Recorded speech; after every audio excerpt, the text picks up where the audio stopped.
वचन बाबूजी महाराज भाग तीसरा वचन नंबर 22। आगरा 3 जून सन 1938। पलटू साहब के शब्द गांठ परी पिया बोले न हमसे का अर्थ। संत वाणी संग्रह भाग 2। शब्द पलटू साहब। गांठ परी पिया बोले न हमसे, निस्दिन जागों में पिया की सेजिया, नैना अलसाने निकर गे घर से।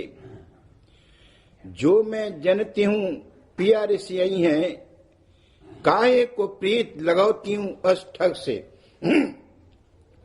अपने पिया को मैं बेग मनई हूं, 100 तकसीर होत प्रभजन से।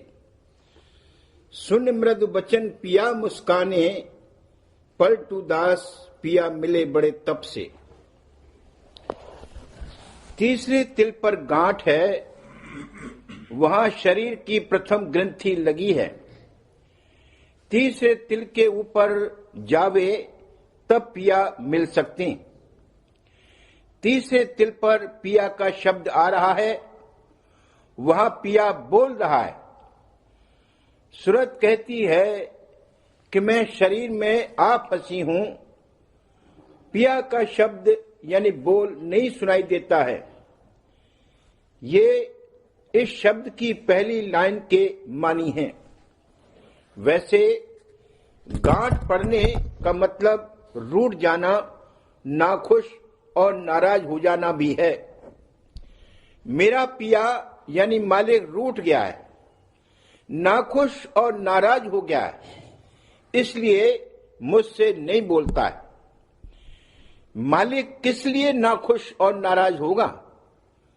सूरत मालिक को भूलकर संसार में फंस गई है, इसलिए मालिक इससे नाखुश और नाराज है। शरीर में जो खट चक्र हैं वो गोया खाट है। तीसरे तिल के ऊपर महल और अटारी है।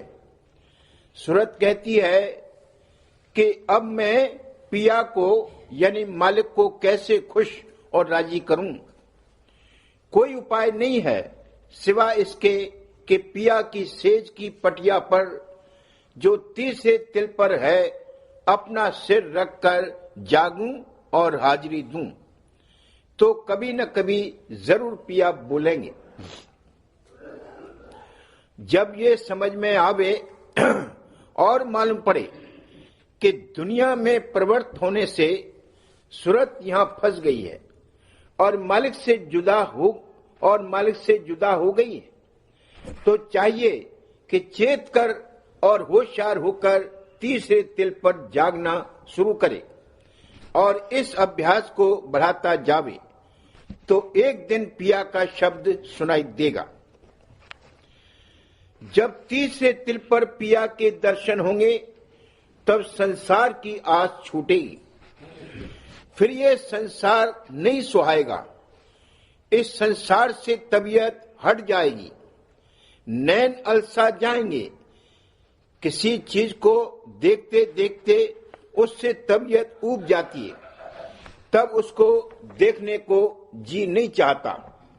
उसी तरह से जुगान जुग से संसार को देखते देखते ये अघा जाएगी, अघा कर ऊब जाएगी, ऊब कर अलसा जाएगी और अलसा कर नैन उलट जाएंगे।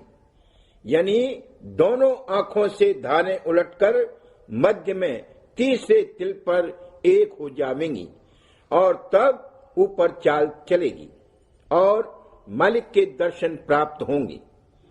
फिर यह संसार की तरफ झांकेगी भी नहीं। सूरत कहती है कि अगर मैं ये जानती होती कि मेरे पिया रिसिया जाएंगे यानी रूठ जाएंगे, तो मैं इस काल ठग से क्यों प्रीत लगाती।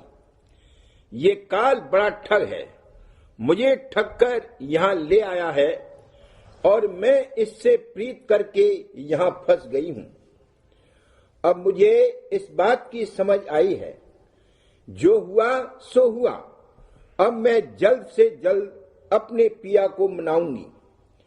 मुझसे तो सैकड़ों कसूर बनते हैं, मगर मेरा पिया, मेरा धनी और मेरा मालिक ऐसा दयालु है कि अपने जन के सब कसूर माफ कर देता है।